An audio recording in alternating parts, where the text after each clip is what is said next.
Buen día a todos. En nombre de los alumnos y de los profesores que participamos en esta jornada, señor Yves Michaud, le queremos dar la bienvenida a Andorra.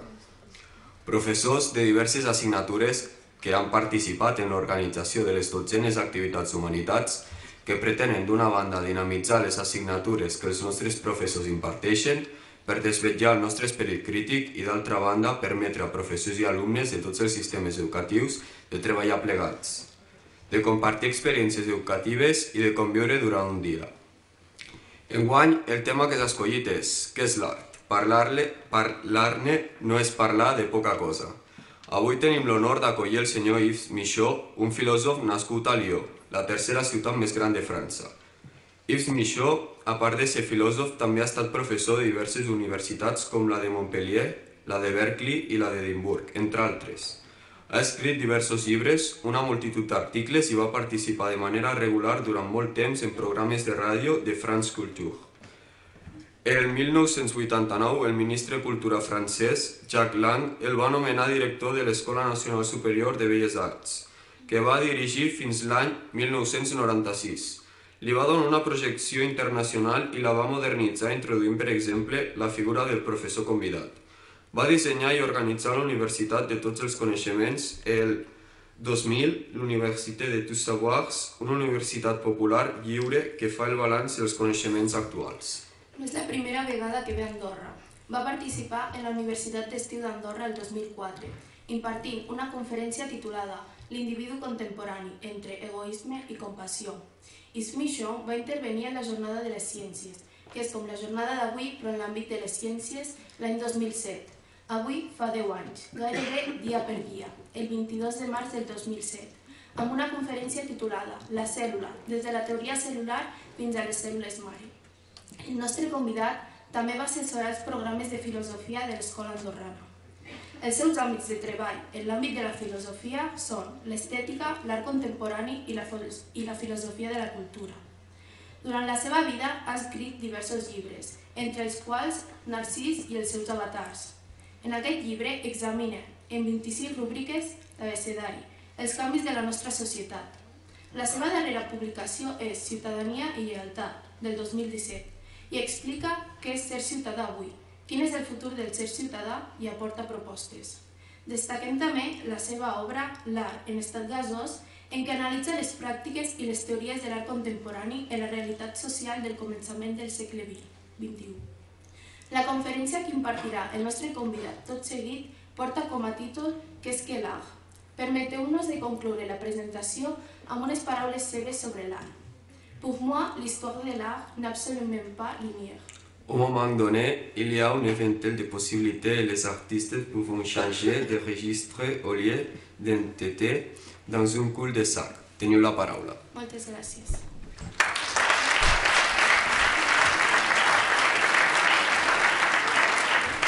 Bonjour et bienvenue à tous. Je vais tout de suite donc aborder mon sujet. Qu'est-ce que l'art et que fait-il? Pourquoi cette double question? C'est parce qu'il y a deux aspects de l'art. Un qui consiste à le produire, et d'une certaine manière, nous produisons tous de l'art à notre manière. Par exemple, quand nous faisons de la musique, quand nous chantons, quand nous dessinons, quand nous prenons des photographies. Et puis en même temps, nous sommes récepteurs de l'art. C'est-à-dire que nous le recevons, nous le vivons et nous l'expérimentons.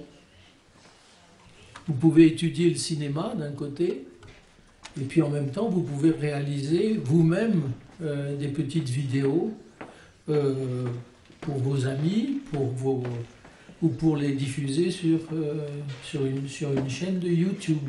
Donc il y a toujours deux aspects de l'art. Un aspect poétique, ça vient d'un terme grec qui voulait dire faire, fabriquer, réaliser, fabriquer avec ses mains. Il y a un aspect poétique. Et puis il y a un autre aspect qui est l'aspect, je dirais, esthétique. Esthétique, là aussi, ça vient d'un mot grec qui veut dire ressentir, faire l'expérience de, éprouver. Donc il y a deux facettes de l'art tout le temps. Et c'est pour ça que j'insiste beaucoup sur l'aspect poétique, fabriquer, faire, et en même temps l'aspect esthétique, recevoir. J'ai eu la chance dans ma vie, en rencontrant beaucoup d'artistes, de vivre des deux côtés à la fois. D'un côté, du côté des artistes, dans leur atelier par exemple, quand ils fabriquent quelque chose, et puis comme critique d'art ou comme amoureux des arts, eh bien, j'ai vécu la réception esthétique, les deux côtés. Il faut toujours tenir les deux côtés à la fois. Souvent, on a tendance à parler de l'art uniquement d'un côté. Les artistes parlent de ce qu'ils font, et puis les spectateurs, ils parlent de ce qu'ils reçoivent, de ce qu'ils ressentent. Mais l'art, c'est les deux à la fois. Voilà, alors je commence par le côté poétique. Poésie vient d'ailleurs du mot poié, du mot grec poiein, faire, fabriquer, produire. Alors qu'est-ce que font les artistes? Ils font beaucoup de choses différentes. Ils fabriquent de l'art, peignent, composent de la musique, ou ils en jouent, où ils construisent des bâtiments, des architectes, où ils écrivent des livres, les écrivains. Et puis, en faisant ça, ils ont une activité économique. Ils gagnent leur vie. Mais là, ce qu'il faut savoir, c'est que les artistes n'ont pas toujours gagné leur vie comme aujourd'hui. Aujourd'hui, vous entendez parler des ventes aux enchères, des tableaux qui valent très cher, des royalties que touchent les chanteurs, etc. Mais ça n'a pas toujours été le cas. Quelquefois, l'artiste ne gagne rien, il est juste payé par son groupe social. C'est-à-dire, on lui donne une place. Tu es le musicien officiel, par exemple. Tu es le musicien officiel ou tu es le poète officiel du groupe. Tu vas chanter, célébrer notre poésie ou notre identité nationale. Donc, l'activité économique des artistes est très différente. Par exemple, je vous donne un exemple, jusqu'au XVIIIe siècle, ça commence seulement au XVIIIe siècle, il n'y a pas de droit d'auteur. Pas de droit d'auteur. Ce qui veut dire que quelqu'un peut vous voler un texte, vous écrivez quelque chose, et puis quelqu'un dit non, c'est moi qui l'ai écrit. Et il n'y a pas de droit d'auteur. C'est souvent la raison, par exemple, pour laquelle certaines formes musicales n'ont pas de partition. Il y a dans l'histoire de la musique européenne quelque chose qui s'appelle la symphonie concertante. Avant les grands orchestres, petits groupes de musiciens, 7 à 8, qui se réunissent et qui vont dans les grandes familles pour faire leur musique, eh bien, la symphonie concertante, elle a complètement disparu parce que les musiciens ne voulaient pas écrire les partitions, parce qu'ils avaient peur qu'on leur vole. Donc ils jouaient chaque fois, puis ils se déplaçaient, ils allaient jouer, mais il ne reste plus de partition de la symphonie, presque plus de partition de la symphonie concertante, parce qu'il n'y avait pas de droit d'auteur. Nous, il y a des droits d'auteur, il y a Deezer, il y a Netflix, on s'abonne, on paye. Bon, mais il n'y a pas très longtemps, il n'y a pas eu de droit d'auteur. Bon, les artistes aussi produisent des effets artistiques ou esthétiques, c'est-à-dire qu'ils touchent les spectateurs, ils les émeuvent, ils les provoquent, ou ils les font venir tout simplement. Quand vous achetez un billet de concert, l'artiste vous touche de cette manière. Et puis, bien sûr, les artistes ont un effet social. Un effet social, c'est-à-dire ils produisent des effets dans la société. On a vu tout à l'heure Guernica. Guernica a produit des effets, pas très efficaces, mais des effets symboliques importants en faveur de la République espagnole au moment où elle a été défaite et détruite par le franquisme. Donc il y a des effets sociaux de l'art. Les films de Walt Disney ou les chansons des Beatles ont des effets dans la société. La musique punk a des effets dans la société. Alors je vous donne tous ces exemples. Je vous donne ces exemples pour vous dire que je vais vous montrer des illustrations, donc surtout des arts visuels. Mais ce que je dis, je pourrais l'illustrer aussi bien avec la littérature, avec le cinéma, avec la musique, avec l'architecture. Tout ça, c'est des arts. Avec le design aussi, tout ça, ce sont des arts. Il n'y a pas que les arts visuels qui sont des arts. Le graphe, c'est un art. Le hip-hop ou le slam, ce sont des arts. Bon, on pourrait faire, ça serait plus compliqué de vous faire cette conférence sur la musique, parce qu'il faudrait que je vous présente des petits morceaux de musique tout le temps, mais je dis, ça serait la même chose. Je pourrais vous dire quasiment la même chose sur la musique ou sur la littérature. Donc, essayez de penser pendant ma conférence à d'autres illustrations, selon vos propres habitudes. Vous vous intéressez tous à la musique, par exemple, je sais, vous vous intéressez beaucoup aux arts visuels et au graffiti, par exemple. Essayez d'illustrer avec ce que je vous dis. Par exemple, je vais prendre encore un autre exemple, le graffiti. Pendant très longtemps, presque et encore maintenant, c'est un art qui est surtout destiné aux graffiteurs eux-mêmes. Ils n'ont pas de public, ils ne vendent pas ça, et au contraire, même ça leur coûte de l'argent. Un graffiti, il faut aller acheter les bombes de peinture. Mais c'est une pratique collective entre artistes, où c'est surtout le côté poétique qui compte. Donc la compétition entre graffeurs, par exemple, c'est le côté poétique, fabrication qu'il est. Et puis, récemment, le graffiti a pris une valeur commerciale, on s'est mis à le transposer sur des toiles, et puis il y a eu une économie qui s'est produite. Mais au départ, le graffiti, c'est entre soi, c'est entre graffeurs eux-mêmes que l'on essaye de faire mieux, de faire plus beau, ou de faire plus intéressant, ou de faire plus audacieux, etc., etc. Donc voilà, ce que font les artistes. Alors, donc, sur l'aspect fabrication, production, je viens de vous dire qu'il y a des peintures, il y a des romans, il y a des poèmes, il y a des monuments, il y a des danses. La danse, c'est un art, il y a des symphonies, etc. Donc, il y a toutes sortes d'arts. Alors, il y a beaucoup de distinctions à faire. Je ne vous dirai pas, ça c'est une œuvre d'art et le reste c'en est pas. Non, il y a beaucoup de nuances à faire quand on étudie l'œuvre d'art. Alors, une première distinction, c'est les œuvres d'art qui sont absolument uniques et d'autres qui peuvent être reproduites. Absolument uniques. Normalement, une peinture, s'il n'y a pas un faux, une peinture, elle est unique. Une construction architecturale, elle est unique. Et il y a une tour Eiffel, et il n'y en a pas deux. Une danse, normalement, au moment où elle est interprétée, elle est unique. Et c'est tardivement qu'on a inventé des notations chorégraphiques pour pouvoir refaire des danses. Aujourd'hui, vous pouvez aller assister à des concerts de Pina Bausch, qui est morte. On reprend ces chorégraphies, parce qu'elles ont été notées. Mais pendant très longtemps, les chorégraphies n'étaient pas notées. Donc, il y avait une danse, et puis c'était fini. Après, on en refaisait une autre. Donc, certaines sont absolument uniques, d'autres sont reproductibles. L'exemple type, c'est la musique, qui est reproductible.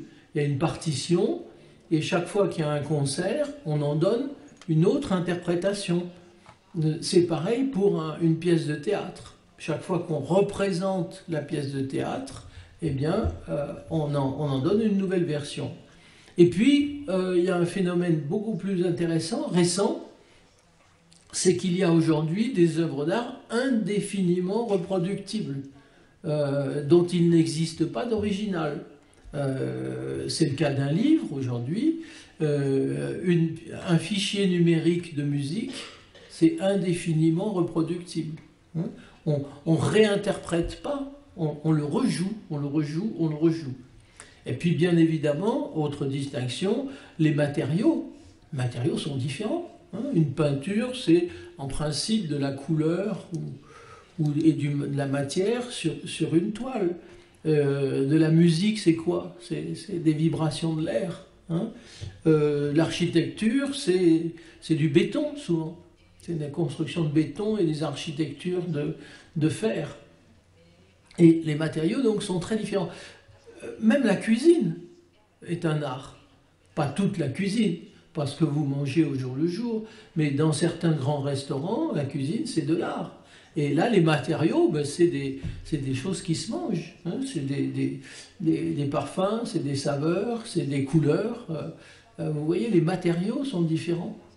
Hein? Et puis, chose très importante, c'est que les objets artistiques opèrent sur des sens différents.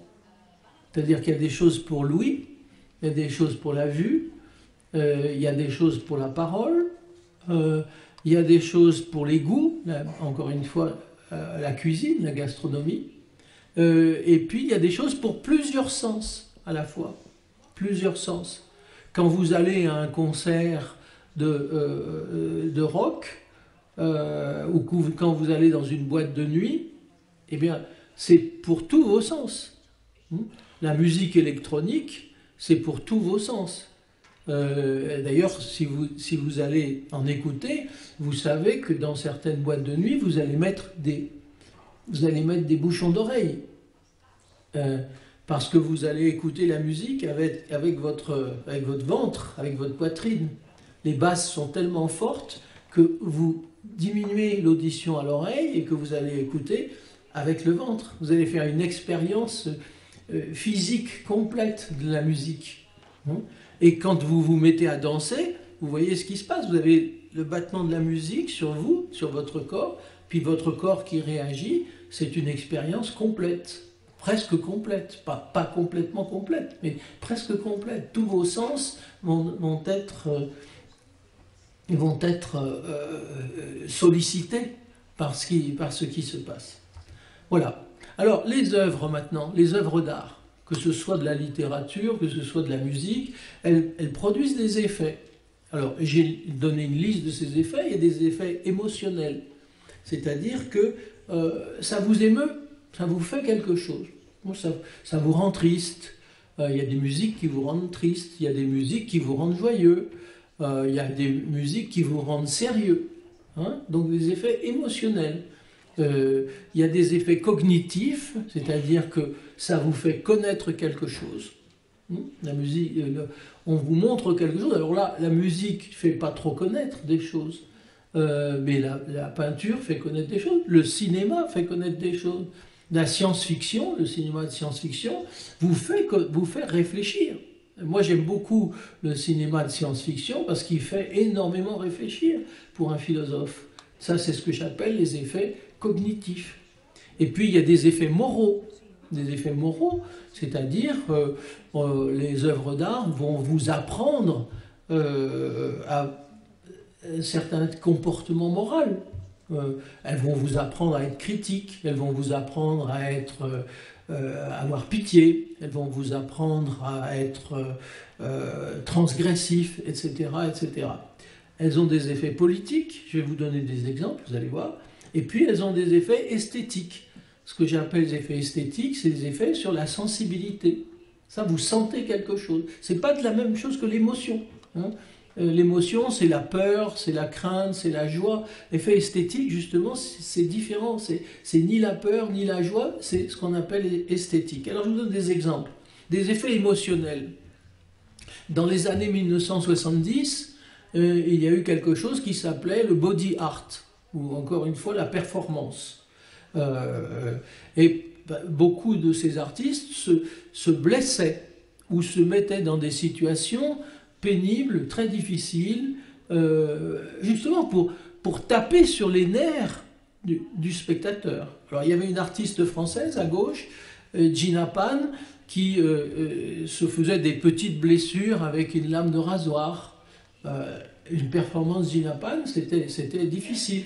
Et puis, c'est une grande amie, il y avait Marina Abramovic, qui est devenue depuis une grande vedette, qui à l'époque faisait des performances très très dures avec son compagnon, Ulay.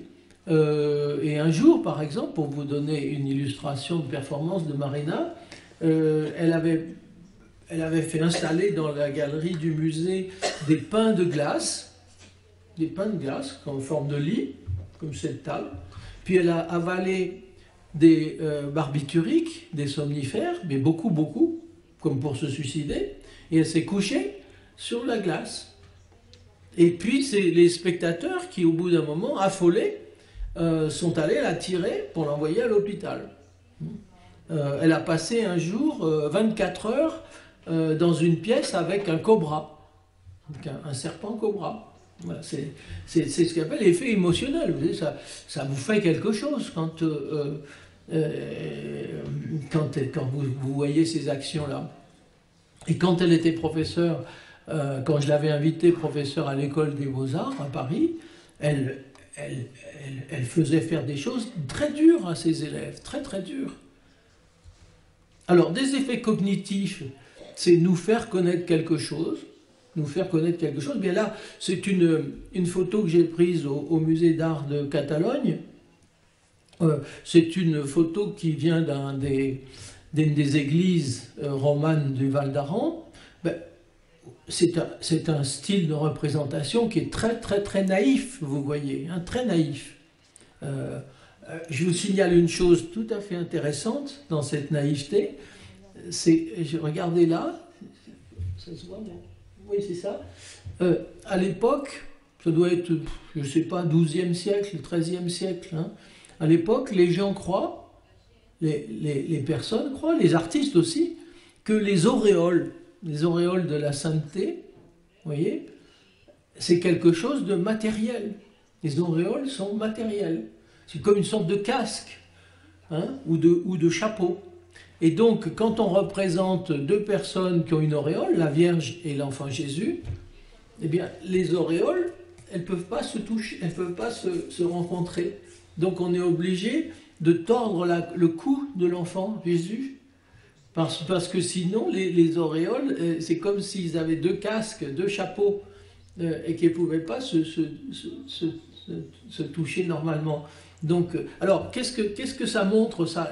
À l'époque, comme l'a dit un des professeurs, la plupart des gens sont illettrés, la plupart des gens sont analphabètes. Et donc, les peintures dans les églises, c'est pour leur apprendre l'histoire sainte ou l'histoire de leur saint. Et là, ben, on représente les martyrs de leur saint. Je ne sais pas de quel saint il s'agit. Et donc, ils représentent, ben, il y en a un qui a été scié en deux, il y en a un autre, on lui a cloué des clous dans la tête, il y en a un autre, on l'a transpercé, et il y en a deux autres, on a dû les bouillir dans une marmite. Voilà, c'est effet cognitif, on vous apprend. Et je vais vous dire une chose très très curieuse, c'est que ça dure très longtemps cette affaire-là. À Venise, au 15e et 16e siècle, on dit quelquefois, si c'est peint comme ça veut dire que ça s'est passé comme ça. Donc quand un peintre fait une scène de bataille, eh bien la vérité sur la scène de bataille, c'est ce qui a été peint. La peinture ne peut pas mentir. Ce qui est vrai, c'est ce qui est représenté. Vous voyez à quel point l'effet cognitif peut être fort. Autre effet cognitif tout à fait récent, c'est en 1945, un peintre français, Boris Stazlitsky, qui a été déporté en camp de concentration. À son retour, il présente une centaine de peintures et de dessins de ce que c'était que le camp de concentration. Ça, c'est le petit Buchenwald, une peinture de 1945, ce que c'était que le camp de concentration. Bon, effet cognitif. Les photographies ont été malheureusement, je dirais, encore plus cognitives. Les effets moraux. les effets moraux, eh bien ça c'est une peinture de Greuze, un peintre très larmoyant du XVIIIe siècle. Ça s'appelle la visiteuse, la dame de charité, la visiteuse. Elle va visiter une famille pauvre, c'est de 1785, 1760, 1780, quelques années avant la Révolution française. Et c'est pour nous donner une leçon morale sur les bienfaits de la charité. Donc enseigner une leçon morale. Des effets moraux et religieux, ça c'est une peinture très fameuse de Piero della Francesca au XVe siècle. C'est ce qu'on appelle une Madone enceinte, la Madone enceinte. Et c'est à la fois un effet moral parce que c'est une peinture très recueillie, le recueillement moral, la concentration, et religieuse, puisque c'est une peinture pour prier. C'est une peinture pour prier. Souvent, quand vous visitez les musées, vous voyez que vous avez des petits rétables pliants. C'était des rétables pour prier en voyage, pour les marchands. Ils emportaient ça, on le repliait, et puis arrivés à l'étape, ils faisaient leur prière devant le petit rétable portatif. De même, je vous dirais une chose, c'est quand vous voyez, je dis ça avec précaution, mais quand vous voyez des petits tableaux avec des gens nus, les petits tableaux de cette taille, avant le 19e siècle, c'est des tableaux licencieux, hein, c'est des images pornographiques. C'est pas du tout fait pour être dans le musée. Je sais qu'au musée de Rennes, il y a un petit tableau qui s'appelle un banquet des dieux, où ils sont tous tout nus en train de boire du vin. Et en fait, c'est une partouze, et c'est un tableau pour collection privée. On le garde entre soi. C'est exactement comme la pornographie sur Internet. Alors, les effets moraux et politiques, alors là, je vous donne un exemple très intéressant parce que très bizarre. C'est aussi un ami qui s'appelle Christophe Wodiczko. Christophe Wodiczko, c'est un artiste polonais qui a quitté la Pologne il y a fort longtemps et qui, alors il s'était moqué du régime pendant très longtemps, il faisait des petits dessins de véhicules. Et notamment, je vous décris un petit dessin qu'il avait fait. C'était deux intellectuels qui étaient sur un véhicule et puis qui parlaient. Et c'était en parlant que ça faisait avancer la petite machine, le petit véhicule. Et là, en 1988, à New York, à un moment où il y avait beaucoup de SDF, de homeless people, il a fait, au départ il est designer, il a fait un projet de véhicule pour homeless people, un véhicule de survie pour les gens qui vivent dans la rue. Alors vous avez en bas à droite le dessin. Vous voyez que quand vous ouvrez le cône, c'est devant la Trump Tower, hein, c'est fait exprès que ça a été pris. Quand vous ouvrez le cône, vous avez une petite bassine pour vous laver. À l'arrière, vous pouvez ouvrir un petit siège de water closet. Vous pouvez ouvrir un peu le véhicule et dormir, comme vous voyez à gauche. Et donc c'est un véhicule, il y a même dessous un petit panier pour mettre les canettes de Coca-Cola et de bière en aluminium qui à l'époque aux États-Unis étaient rachetées quand on les rapportait à la consigne, c'était racheté par les commerçants et donc ça permettait d'avoir une petite source de revenus. Ça, à l'époque, ce véhicule a beaucoup choqué parce que on ne savait pas si c'était une œuvre d'art ou si c'était destiné à être produit en série. Il y en a eu 3 de produites. Il y en a un qui est au musée d'art moderne du Centre Pompidou à Paris, un autre je ne sais où, et un troisième qui a été volé un jour où il était montré. Je ne sais pas ce que les gens en ont fait. Mais vous voyez, effets moraux et effets politiques. Et en même temps, c'est pas que seulement une œuvre d'art, c'est aussi un objet utilitaire. Bon, effet esthétique, ben c'est ça. Ce que j'appelle effet esthétique, parce que là, ça n'a pas c'est les Demoiselles d'Avignon de 1907 de Picasso. Pourquoi je dis effet esthétique? Parce que vous ne pouvez pas dire que c'est un effet moral. En principe, c'est des prostituées de la rue d'Avignon, hein, le bordel d'Avignon, les Demoiselles d'Avignon, de la rue d'Avignon à Barcelone. En même temps, c'est pas religieux, c'est moins qu'on puisse dire, c'est pas politique, ça n'a aucun effet politique, vous n'allez pas faire la révolution avec ça. Ça n'a qu'un effet esthétique, c'est-à-dire un effet de l'art. Quand vous le voyez, je l'ai vu souvent en reproduction, et puis un jour, enfin, je l'ai vu à New York. Quand vous le voyez, vous avez vraiment un choc esthétique. Et vous ne pouvez pas dire que c'est un choc émotionnel, vous ne pouvez pas dire que c'est un choc politique, c'est un choc, c'est l'art, c'est l'effet de l'art. Voilà ce que j'appelle les effets esthétiques. D'autres effets esthétiques plus récents, très immatériels, ça correspond plus à ce que j'ai appelé l'art à l'état gazeux dans mon livre, c'est en haut. Alors bon, de toute manière, vous ne pouvez pas donner une image correcte de ça. Hein. C'est une pièce d'un artiste de Los Angeles qui est mort malheureusement jeune, qui s'appelait Jason Rhodes. C'est 12 mètres, donc vous voyez que la petite image, elle représente pas grand, c'est 12 mètres de choses de toutes sortes. De choses de toutes sortes, il y a des morceaux d'appareils de radio, il y a des morceaux d'ordinateur, il y a des objets, des gadgets, des petits jouets en plastique. C'est 12 mètres d'un chaos total.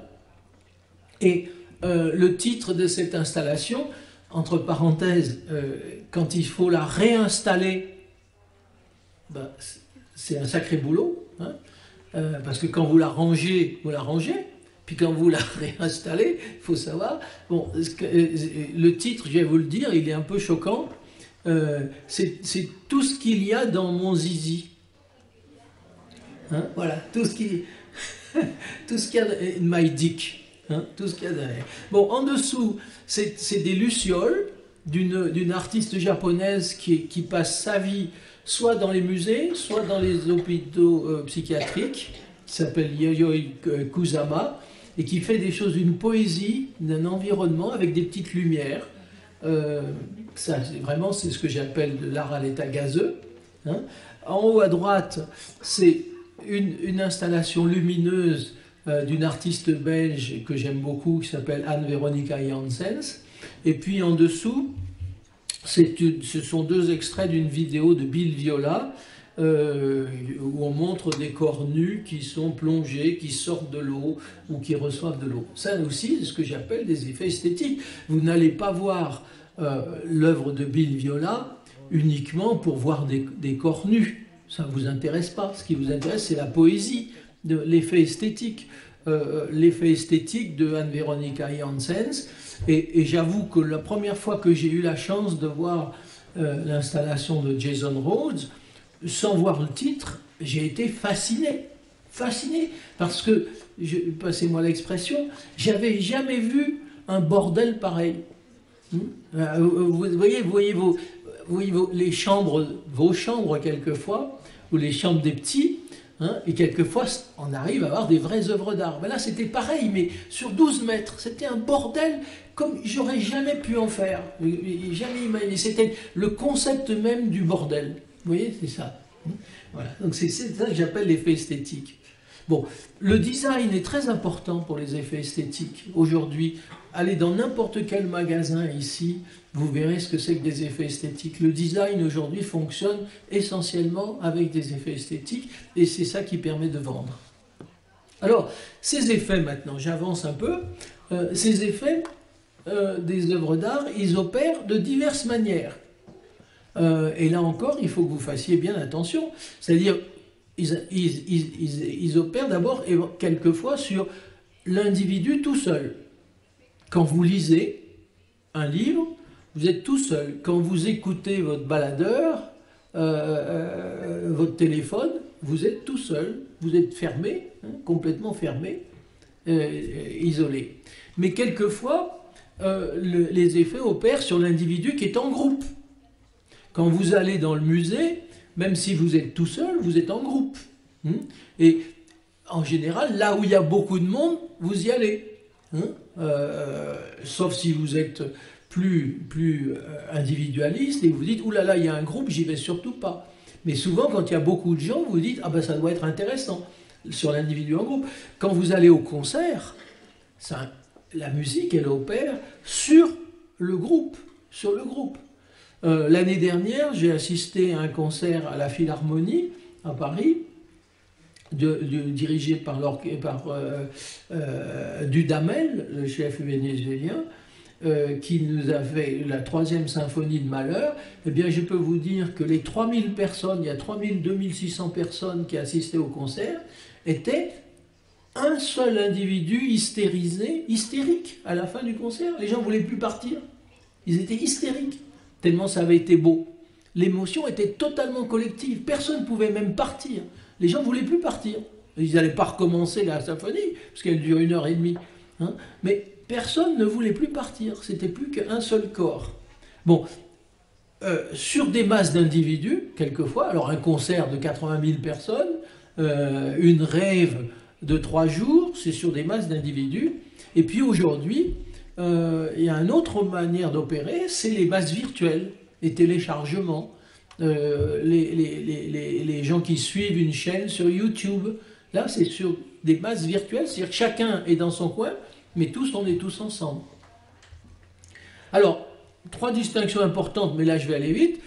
Évidemment, œuvre unique, œuvre reproductible, mais je dirais qu'à mon avis, c'est une distinction qui a beaucoup intéressé les gens et qui est très intéressante pour l'argent, hein, savoir si vous avez un tableau authentique ou si vous avez un faux, mais je dirais c'est plus aussi important. En revanche, une distinction plus importante à mon avis, c'est les arts d'élite et puis les arts de masse. Aujourd'hui, nous sommes entre les deux, les arts d'élite, ce qu'on va voir au musée, les œuvres uniques, et puis les arts de masse, eh bien l'art pour tous, le graffiti, l'architecture, le cinéma, les séries télévisées, etc. Et puis la différence aussi à faire entre les arts et la culture.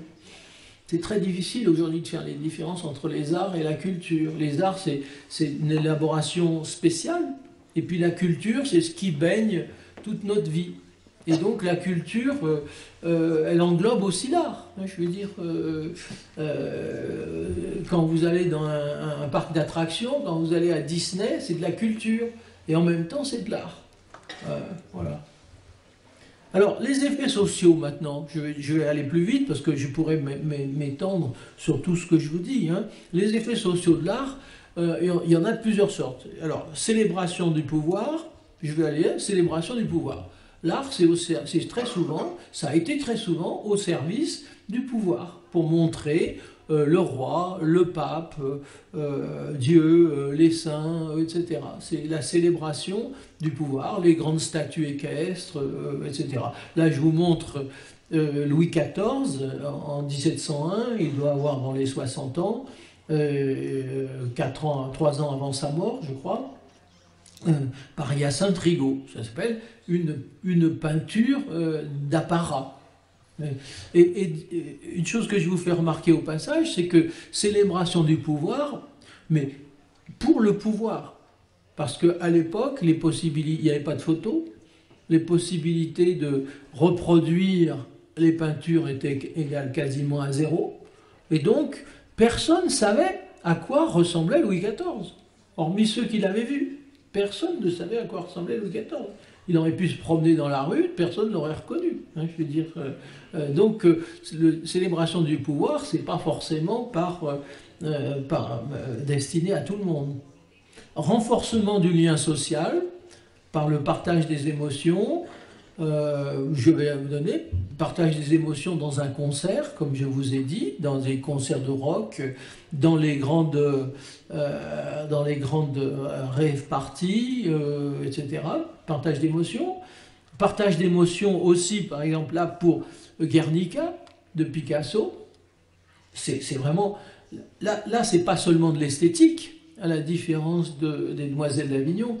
Pourquoi? Parce que c'est à propos du bombardement et du massacre de Guernica qu'il y a des morts, qu'il y a des gens qui supplient, qu'il y a des chevaux morts, qu'il y a c'est une scène de massacre, donc partage d'émotions. Création d'un environnement commun. Alors ça, c'est un aspect auquel on ne fait pas attention, et c'est fait exprès qu'on ne fasse pas attention. C'est le fonctionnement du design, mais aussi de l'urbanisme.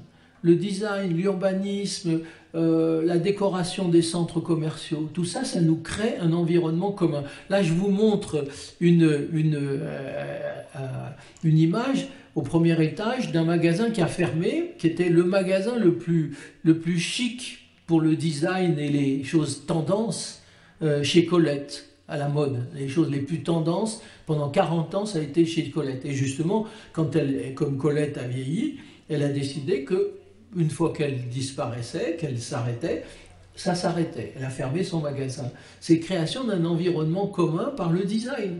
Encore une fois, allez dans n'importe quel centre commercial et faites attention à l'environnement, à la manière dont les éclairages, la musique, les couleurs, tout ça est calculé pour créer un environnement où vous vous sentiez bien et qui vous donne éventuellement envie d'acheter. Hein, je veux dire, si vous allez en revanche dans des centres commerciaux très low cost, là, va vous mettre dans des nefs commerciales, de manière à ce que, non pas vous soyez bien, mais que vous vous disiez, ça ne doit pas être cher, c'est sûrement pas cher. Hein. Donc, création d'un environnement commun. Le grand historien de l'art anglais, Ernest Gombrich, a écrit un livre qui est un chef-d'œuvre, sur les arts décoratifs. Sur les arts décoratifs, ce que nous, maintenant, nous appelons le design. Et le sous-titre du livre, c'est « L'art auquel on ne fait pas attention ». Et c'est vrai que l'art décoratif, on n'y fait pas attention. Mais il baigne notre vie. Regardez même ici, le fait qu'on ait choisi d'avoir ces couleurs bordeaux, ce type d'applique sur les murs, ce type de bois sur le sol, c'est une décision décorative. Et ça influe sur nos émotions, notre pensée, notre attention. Si c'était vert cru ici, ou si c'était rouge sang, ça ne serait pas la même atmosphère. Donc l'art auquel on ne fait pas attention, les arts décoratifs, très important. Bon, la glorification du passé, tout art qui célèbre les grands faits de l'histoire, non pas les grands personnages, ça c'est le 13 des Maillots de Goya de 1814, celui-là je saute. La production d'identité, oui, l'art ça sert aussi à produire de l'identité. C'est pour ça d'ailleurs que très souvent les musées provinciaux ou les musées des petites villes sont si passionnants. Ils sont passionnants parce que vous y voyez l'identité de la ville, de la région. Par exemple, si vous allez à Bilbao, par exemple, vous avez deux choses à voir, bien sûr. Une que vous ne manquerez pas, c'est le Guggenheim, et c'est la nouvelle identité de Bilbao. Et ça a été une opération pour créer une identité nouvelle à Bilbao, après les faillites, la désindustrialisation, le terrorisme de l'ETA, etc. Les gens de Bilbao ont voulu créer une nouvelle identité à Bilbao. Mais si vous allez dans l'ancienne ville, si vous allez dans l'ancienne ville au musée des Beaux-Arts, vous allez voir l'identité basque. Et c'est très intéressant, vous avez plein de peintures académiques du 19e siècle ou du 20e siècle qui montrent l'identité basque ancienne. C'est intéressant de faire les deux. Hein. Si vous allez de même à Bayonne, de l'autre côté, à Bayonne, vous avez un musée municipal où vous trouverez l'identité basque française. Et ça, c'est une peinture d'un peintre socialiste des années 1890. C'est la grève au Creusot, dans une cité ouvrière, en 1899, d'un peintre qui s'appelait Adler. Ce n'est pas un grand peintre, mais production d'identité. Alors, production d'identité, ça c'est une histoire encore plus drôle. C'est une peinture aborigène australienne. Alors, comme vous savez, les aborigènes australiens ont été et sont encore, je dirais, très en marge de la société australienne, parce qu'ils ont des genres de vie et d'abord ils ont été occupés, et puis ensuite ils ont des genres de vie assez primitifs, assez anciens, assez traditionnels. Donc ils vivent souvent dans des réserves. même s'ils vivent bien dans ces réserves, où ils s'ennuient. Et donc un jour, il y a une trentaine ou quarantaine d'années, un responsable du travail social dans une réserve a dit à quoi je peux occuper les gens. Et il leur a suggéré de reprendre les peintures que les aborigènes faisaient traditionnellement sur le sable, avec des pigments, de reprendre ces peintures sur toile, avec de la peinture acrylique. Et donc ils se sont mis à recopier leurs motifs de peinture rituelle sur toile. Et au début, ça a été de l'art pour touristes. De l'art pour touristes. C'était des souvenirs à vendre pour les touristes qui venaient visiter. Et puis on s'est aperçu que c'était très beau, que il y avait certaines personnes, certains artistes qui se mettaient à inventer des nouvelles formes, des nouvelles couleurs, etc. Et c'est devenu, après d'être un art touristique, c'est devenu un art à part entière. Et c'est ce qu'on appelle les peintures aborigènes australiennes. Il y a des musées de ça maintenant. Il y a des artistes, ça c'est de Clifford Possum Chapalchari, il y a des artistes qui peignent et qui sont devenus fameux, et ces toiles ne valent plus du tout ce qu'elles valaient quand on les vendait uniquement comme des souvenirs dans les aéroports. Et puis, l'art a d'autres fonctions, anticipation d'un monde nouveau, vision prophétique, etc. Alors, art et avant-garde, je vous présente une peinture de Fernand Léger de 1916, pendant la guerre mondiale, après le futurisme qui célèbre la machine, l'industrie, la mécanisation. Donc Fernand Léger nous montre des combattants qui jouent aux cartes, et qui jouent aux cartes alors qu'ils sont tous devenus des sortes de robots. 1916, c'est la vision d'avant-garde de l'art. Art visionnaire, ça c'est au XVe siècle, c'était attribué dans le temps à Piero della Francesca, c'est, je dirais, le plan d'une ville idéale. Or, une ville italienne au XVe siècle, c'est pas ça. Il y a un pape qui a décidé de faire une ville idéale en Toscane, à Pienza, et elle ressemble un peu à ça. Et c'est assez lunaire d'arriver de la campagne dans une ville où le cœur de ville est comme ça. C'était une ville idéale construite par le pape, et ça s'appelle Pienza parce que ce pape s'appelait Pie je ne sais combien, mais c'est une ville idéale. Et puis à côté, vous avez le village traditionnel, art visionnaire, ce que j'ai appelé. Et puis l'art, ça sert aussi à divertir, à faire oublier la vie. L'hédonisme, le plaisir, ça c'est une peinture de Matisse 1905 qui s'appelle Le Luxe, tout n'est luxe, beauté et volupté. Ça c'est 1935 quand Matisse va à Tahiti, la fenêtre à Tahiti, le bonheur d'ouvrir le matin sur la mer, les bateaux, les massifs, etc. Et puis encore plein d'autres fonctions de l'art. Les réflexions sur le fonctionnement social, le miroir de la société, je vais vous donner quelques exemples encore, mais vous pourrez en prendre d'autres. Si vous pensez en littérature, l'art miroir de la société, les romans d'Émile Zola. Émile Zola, c'est l'art miroir de la société, et en même temps la contribution critique au fonctionnement social.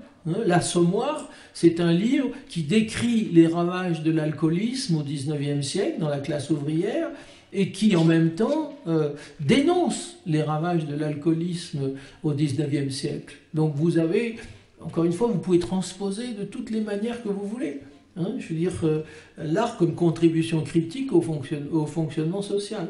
Donc je vous donne quelques exemples. Ça c'est un artiste, là encore, dont l'histoire est très drôle. Et il est apparu en 1989. C'est un artiste congolais qui s'appelle Chéri Samba. Chéri Samba. À l'époque, il peignait, c'était un bon peintre, il peignait des enseignes pour les magasins. Il peignait des décorations, des enseignes de coiffeurs, des enseignes d'épicerie, etc., avec beaucoup d'humour. Et puis, il a eu beaucoup de succès en arrivant en Occident, et il est devenu un grand... il a changé de catégorie, en quelque sorte. Il est devenu un artiste très, très reconnu. Et donc là, qu'est-ce qu'il fait? Miroir, c'est pas miroir de la société, c'est miroir de sa propre ascension sociale. Il se représente à la manière dont il se représentait. Je pense que ça doit être avec un maillot de la Fiorentina ou de la Juve, je ne sais pas, ou de l'Inter de Milan. Et derrière lui, au mur, il y a toutes les œuvres d'art des grands artistes dont il considère qu'il fait maintenant partie. Vous avez Magritte, par exemple, vous avez Malevich, vous avez Miro. Il se représente au milieu, si vous voulez, de la galerie des peintres qu'il a rejoint. Il est devenu un peintre important. Ça, c'est ce qu'on appelle le reflet de la société. La critique du fonctionnement social, ça, c'est une peinture de 1947 d'un peintre français qui était membre du Parti communiste, s'appelait Fougeron, et qui représente la pauvreté de la classe moyenne après la Seconde Guerre mondiale. Ça s'appelle les Parisiennes au marché. Et les femmes regardent avec intérêt et en même temps désespoir des poissons qu'elles n'ont pas les moyens d'acheter ou qu'elles n'auront pas les moyens d'acheter. Elles ont le porte-monnaie à la main, etc. C'est un bon exemple aussi de ce qu'on appelait à l'époque le réalisme socialiste, c'est-à-dire une peinture réaliste qui est au service de la critique sociale et du programme communiste. Et puis je termine, et ça sera ma dernière image, avant qu'on passe aux questions, sur l'art comme idéologie de la société. Alors là, je trouve que là, c'est vraiment le miroir de la société, parce que c'est une œuvre d'art qui est de 2007, d'un artiste anglais qui est un des plus chers au monde aujourd'hui, mais enfin, ça change tous les jours, tous les jours il y en a un plus cher, qui s'appelle Damien Hirst. Alors là, c'est assez intéressant comme œuvre d'art parce que, qu'est-ce que c'est? C'est le moulage d'un crâne. C'est le moulage en platine. Donc il y a eu d'abord un moulage en plate, puis ensuite on a coulé un crâne en platine. Alors attention, hein, ça pèse quelque chose en platine. Et c'est incrusté, tenez-vous bien, de 1800 diamants. 1800 diamants.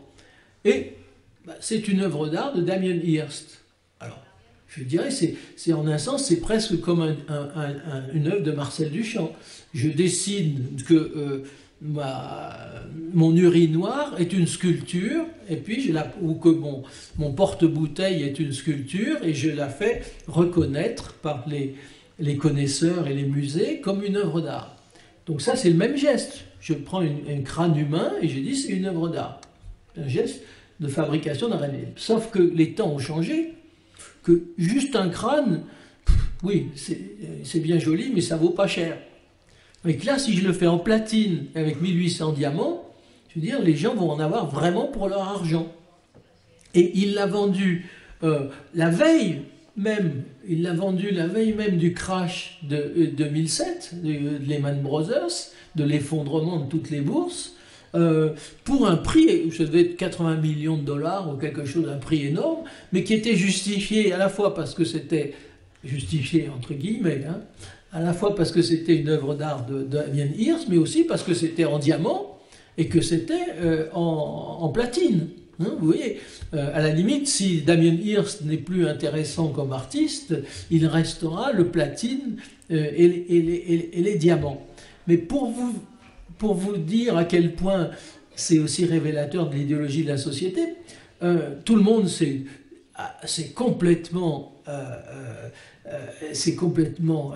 étonné et a été admiratif quand on dit que la veille du crash, il arrive à vendre sa sculpture 80 millions de dollars. Sauf que on a appris depuis qu'il l'avait vendue pour la forme à un trust financier dont il faisait lui-même partie. C'est-à-dire qu'il avait contribué à la valorisation lui-même de son œuvre d'art, et ça en dit tout à fait long, si vous voulez, sur aujourd'hui le fonctionnement de l'art. Mais ça n'a pas toujours été comme ça. Cela dit, ça a souvent été comme ça. Je prendrai un contre-exemple, là, c'est Benvenuto Cellini, le sculpteur du XVIe siècle, l'orfèvre, a fabriqué une salière à 3 exemplaires avec des émaux, des bois rares, de l'or, une salière pour François Ier, qui, à l'époque, valait un prix exorbitant. À cause des matériaux dont elle était faite. Alors vous me direz pour une salière, oui, qu'à l'époque, le sel était rarissime. Il y avait une contrebande du sel, et le sel était quelque chose de très recherché. Et au fond, quand Benvenuto Cellini, qui était un petit peu un bandit, quand Benvenuto Cellini faisait sa salière, c'était un petit peu comme Damien Hirst avec son crâne qu'il a intitulé Pour l'amour de Dieu. Donc c'était un peu pareil. Mais encore une fois, j'aimerais vous avoir ouvert à la diversité des effets de l'art, à la diversité des comportements artistiques, et vous avoir donné envie, j'espère, vous avoir donné envie de faire à votre tour ce même type de recherche que j'ai faite, ce même type d'analyse. Vous prenez une musique qui est de rap, par exemple. Actuellement, il y a une jeune femme, et je terminerai là-dessus, parce que peut-être que si vous ne la connaissez pas, vous serez content que je vous la fasse connaître. Il y a une jeune femme d'origine très populaire en Grande-Bretagne, avec un accent cockney très difficile, qui fait du rap. Mais son rap, c'est aussi de la très grande poésie. Elle vient d'avoir d'ailleurs un des plus grands prix de poésie anglais qu'on n'avait jamais accordé à quelqu'un de moins de 40 ou 50 ans et que tous les grands poètes anglais ont eu. Elle s'appelle Kate Tempest, c'est son nom. Et elle donne des récitals de rap et de poésie dans les maisons de la poésie. Allez voir Kate Tempest et vous verrez comment justement un art populaire, le rap c'est un art populaire, peut être élevé à la dimension d'une très très grande poésie. D'une certaine manière, Homère c'était une sorte de rap. On le colportait, c'était pas écrit, on l'apprenait par cœur, et puis il y avait des formules qui revenaient tout le temps, et on pouvait broder un petit peu sur ces formules, et chaque fois faire réinventer en quelque sorte l'Iliade et l'Odyssée. Eh bien, vous voyez comment une forme d'art populaire peut être élevée par le génie de quelqu'un à une forme d'art d'élite, de très grand art. Encore une fois, si vous avez l'occasion, allez voir. Vous la trouvez sur YouTube facilement, c'est Kate Tempest, et vous verrez ce que c'est que la transformation d'une œuvre d'art éminemment populaire en une œuvre d'art supérieure et de très grande poésie. Voilà, je vous remercie.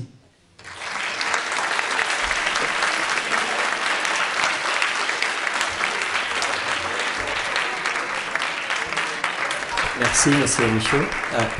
Gràcies al senyor Michaud per el context que ens ha fet del tema central de la jornada d'Humanitats d'avui.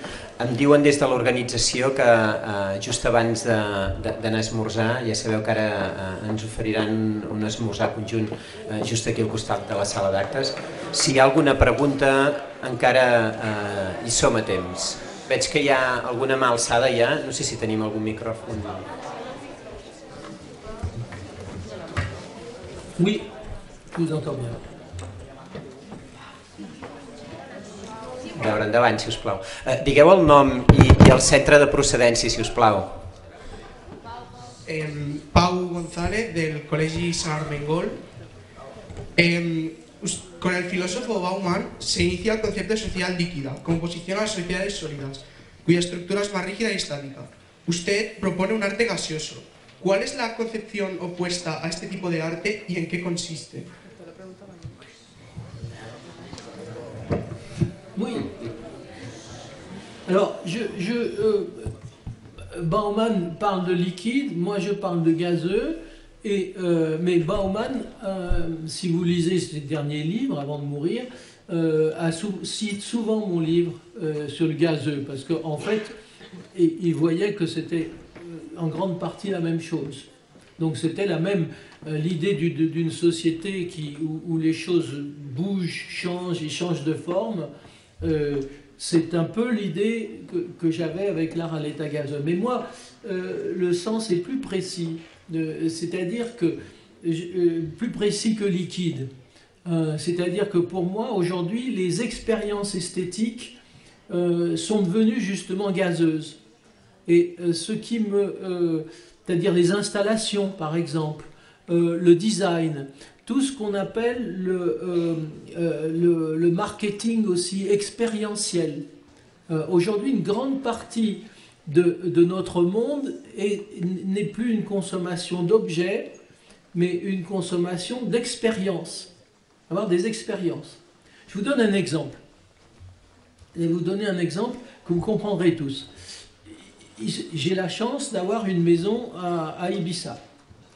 Pas loin d'une plage. Et cette année, j'entendais sur la route, presque toute la journée au mois d'août, passer une voiture de sport, une Ferrari, avec un bruit épouvantable. Un bruit épouvantable, quelqu'un faisait rugir le moteur de la Ferrari. Et je me suis posé la question, je me suis dit, mais quel est ce fou qui passe sa journée à faire rugir une Ferrari sur 2 km? Et puis j'ai compris. Je raisonnais en termes d'objets. J'imaginais que la Ferrari, elle avait un propriétaire. En fait, dans un beach club à côté, il y avait quelqu'un, un Anglais malin, qui louait des expériences de Ferrari. Vous comprenez? C'est-à-dire, comme un manège de foire, les gens achetaient 10 minutes de Ferrari. 10 minutes. C'est ça que j'appelle les expériences. Aujourd'hui, on achète des expériences. Quand vous partez faire du tourisme, vous achetez une expérience. Quand vous allez dans un grand restaurant gastronomique, vous achetez une expérience. Vous ne revenez pas chez vous avec la nourriture. Comprenez? Et donc, pour moi, le gazeux, c'est le passage des objets aux expériences. Et aujourd'hui, réfléchissez à tout ce que vos propres habitudes de consommation, réfléchissez à tout ce que vous consommez comme expérience. Vous achetez des expériences, vous vivez des expériences, vous avez de moins en moins d'objets. Vous voyez ce que je veux dire? C'est ça que j'appelle l'expérience du gazeux. Voilà.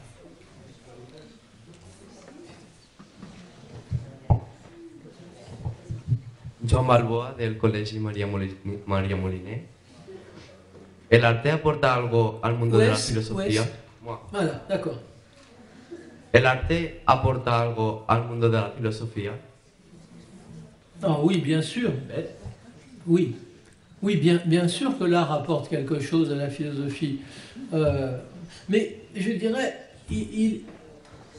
alors si, comme tout, l'art apporte des nouvelles expériences, donc des nouvelles manières de voir. Mais comme toute chose, la politique apporte, la religion apporte à la philosophie, toutes nos expériences. Mais l'art apporte autre chose. L'art apporte, je dirais, des expériences non conceptuelles, ou plutôt des formes de pensée qui ne sont pas les formes habituelles de la pensée. Si vous voulez, moi comme philosophe, j'étais habitué, avant de devenir critique d'art, avant d'aller dans les ateliers avec mes amis, quand j'étais seulement philosophe, j'étais habitué à un raisonnement très logique, très linéaire. Et puis je me suis aperçu que les artistes raisonnent vraiment, mais très autrement, intuitivement, par la plaisanterie, par l'ironie, par le coq à l'âne. Les artistes raisonnent. Et ça m'a apporté beaucoup. Et j'ai été comme beaucoup aussi très étonné que, par exemple, un peintre qu'on pense est juste un peintre d'images bizarres, Magritte a entretenu une vraie correspondance avec le philosophe Michel Foucault, parce que c'était deux manières de penser, mais différentes. L'art m'a apporté beaucoup de ce côté-là, beaucoup.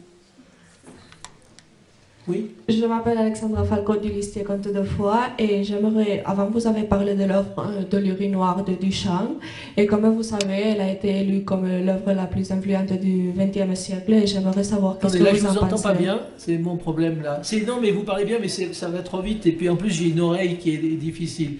Voilà, dites, recommencez. Avant, vous avez cité l'œuvre de l'urinaire de Duchamp, Oui. qui a été élue comme l'œuvre la plus influente du XXe siècle. Et j'aimerais savoir qu'est-ce que vous en pensez. Alors, ce que j'en pense, sur Duchamp, ce qui est intéressant, c'est la démarche, la première fois. C'est-à-dire que Duchamp, et en plus, il a fait ça d'une manière très réfléchie et très compliquée. Duchamp a réussi à faire admettre quelque chose qui n'est pas de l'art comme de l'art. Et ça, je dirais que c'est quelque chose de très neuf, si vous voulez. Il a vraiment mis toute son intelligence et même, je dirais, sa perversité dans les démarches pour faire accepter comme œuvre d'art quelque chose qui n'avait aucune raison d'être une œuvre d'art. Donc, je dirais, ce premier mouvement est très intéressant. Après, ce que je ne trouve pas intéressant, c'est quand on le répète. Parce qu'une fois qu'on l'a fait, on l'a fait. Et aujourd'hui, tous les gens qui, comme Damien Hirst, par exemple, répètent le geste de Duchamp, moi, je trouve que c'est déjà dit, déjà fait et déjà vu. Donc c'est pas très intéressant. Je pense que Duchamp a ouvert quelque chose, mais aussitôt il a fermé la porte. C'est-à-dire il peut pas y avoir une descendance de Duchamp. Parce qu'une fois qu'on l'a fait, tout le monde peut le refaire. Vous comprenez? Une fois que c'est fait, tout le monde peut le refaire. C'est pas... je veux dire, si je vous dis c'est une œuvre d'art, c'est du Duchamp. Bon, mais quelqu'un me dira c'est déjà fait. Donc je trouve que le moment de Duchamp est très intéressant, mais pour moi, et franchement, il faudrait avoir beaucoup plus de temps pour en parler, mais pour moi, Duchamp, c'est pas le plus important dans le XXe siècle. Il y a beaucoup d'autres choses bien plus importantes, notamment chez les dadaïstes, chez les surréalistes. Il y a beaucoup d'autres choses plus intéressantes que Duchamp, parce qu'encore une fois, Duchamp, c'est une invention géniale, mais ensuite, c'est fermé. On ne continue pas. D'ailleurs, il a très peu fait d'œuvres ensuite, hein, très peu fait d'œuvres dans sa vie. Encore? Oh, il y a plein de mains, hein? Oui. Père Armental, lycée Comte de Foix. Ici, monsieur. Ah, voilà, d'accord. Quelle différence selon vous entre présentation et représentation? Merci. Ah oui, ça c'est à la fois difficile et pas très difficile. La présentation, c'est la chose même. La présentation, c'est les choses en présentiel. Et la représentation, eh bien c'est la mise à distance et une manière de revenir sur ce qui a été présenté. Si vous voulez, ma conférence, c'est une présentation. Je suis là. Je la fais et si je la fais comme je vais la refaire en partie ce soir, ça sera une autre présentation. Parce que comme vous avez vu, j'ai pas de texte, je vous lis pas de choses, j'ai pas ça sera une nouvelle performance. Maintenant, si ça a été enregistré et si vous le trouvez sur YouTube ou sur Dailymotion, ça devient une représentation. Et d'ailleurs, très souvent, il y a beaucoup de choses de moi sur Internet, mais je ne les regarde jamais. Parce que pour moi, c'est une représentation, c'est vrai et en même temps, c'est pas vrai. Non, la représentation, il faut prendre le sens tout à fait, c'est une seconde présentation. Voilà. Oui. Allez-y. À un moment, Maria Braque du lycée Comte de Foix, à un moment, vous avez parlé d'une œuvre de Bill Viola et vous avez dit que son sens n'était uniquement qu'esthétique. Et vous ne croyez pas qu'il y a un message caché derrière cette œuvre? Vous ne croyez pas qu'il y a quelque chose? un message caché derrière l'œuvre. Si, mais justement, je vais vous dire la vérité, je n'aime pas du tout Bill Viola. À cause justement, je n'aime pas du tout Bill Viola à cause justement du message caché. J'aime beaucoup mieux dans la diapositive que je vous ai montrée, et vous montrer ça. Voilà, dans la diapositive, par exemple, dans ce que je vous ai montré, j'aime beaucoup mieux l'installation lumineuse de Anne-Veronica Janssens ou celle de Kusama que celle de Bill Viola. Parce que Bill Viola, il y a un message effectivement humaniste, compassionnel, un peu religieux, qui moi m'intéresse pas beaucoup, si vous voulez. Ça m'intéresse pas plus que le message de Greuze, si vous voulez. Le message de Greuze, il m'intéresse historiquement, parce que le XVIIIe siècle, c'est le siècle de la sensibilité, de la compassion, de la bienveillance, etc. Mais moi, ça me touche pas beaucoup. Donc c'est pour ça que j'aime pas trop Bill Viola. Je dis souvent que Bill Viola, c'est le plus grand artiste, c'est le plus grand peintre pompier de l'époque de la vidéo. Voilà, donc c'est très méchant. Enfin, en principe, c'est méchant. Aquí. Bon dia, em dic Laia Guerrero i soc estudiant de segon curs de batxillerat artístic i de la comunicació a l'Escola Andorrana de Batxillerat. Amb els meus companys hem preparat una sèrie de qüestions que giren envoltant de l'art. Aleshores, en primer lloc, com a estudiant, voldria preguntar-li quin paper creu que ha de tenir l'art en l'educació superior, sobretot les assignatures com música i plàstica, que van desapareixent i convertint-se en optatives a mesura que ens fem grans.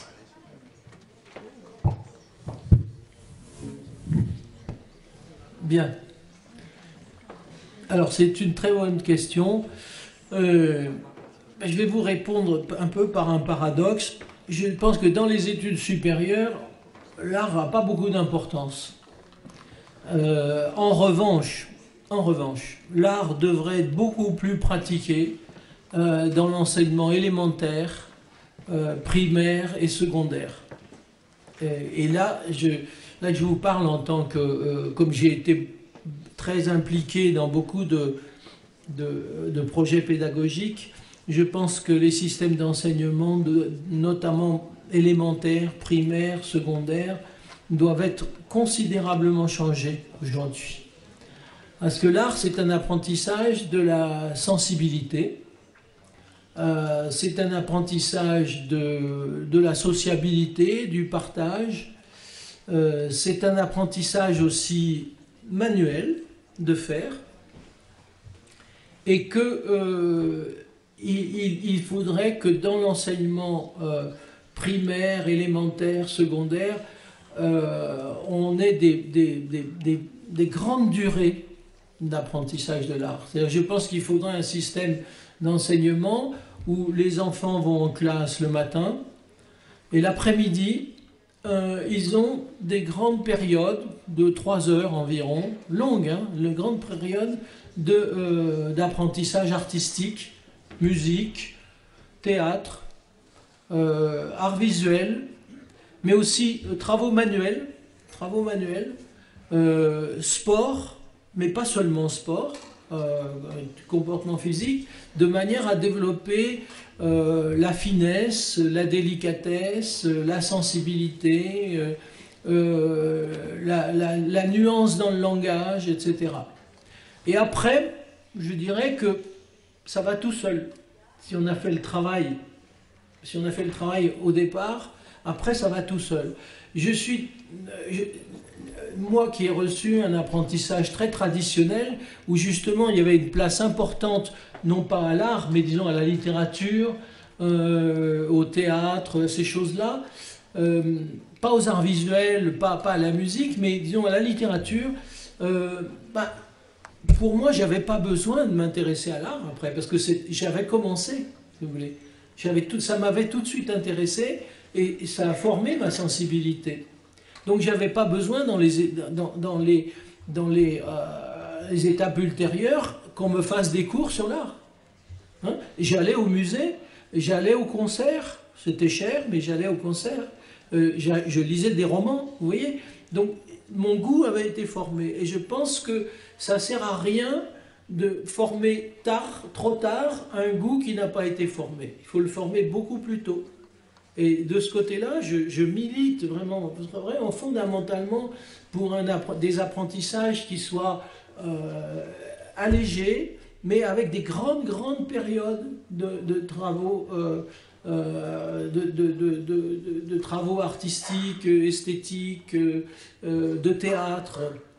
Par exemple, aujourd'hui, beaucoup d'enfants ne lisent plus, ils n'aiment pas lire. C'est très difficile de lire. Mais si on leur fait approcher le théâtre par le fait de le jouer, c'est différent. Et quand vous jouez une pièce, vous êtes bien obligé de la lire et de la comprendre. Et là, c'est un moyen de faire. De même, je vous ai dit, j'insiste beaucoup aussi sur les travaux manuels. Moi, quand je suis arrivé au lycée, en classe de 3e, il y avait des travaux manuels. Je sortais d'un collège religieux où j'avais appris que du latin, du grec et de la littérature, et on me dit, il y a des travaux manuels, vous allez apprendre à souder, vous allez apprendre... alors je me suis brûlé, évidemment, je me suis coupé, ça. Mais pour moi, ça reste une de mes apprentissages très importants. J'ai appris ce que c'était que la réalité. Oui, que souder, ça ne se fait pas en allant chez Brico-Rabat ou chez le roi Merlin. Hein. Souder, c'est un apprentissage, et qu'on se brûle, justement. Et donc, je crois qu'il faut que l'art vienne bien avant, dans la formation de la sensibilité. Et ça, c'est tout à fait possible. C'est tout à fait possible. Mais il faut changer de notre manière de penser. Changer beaucoup.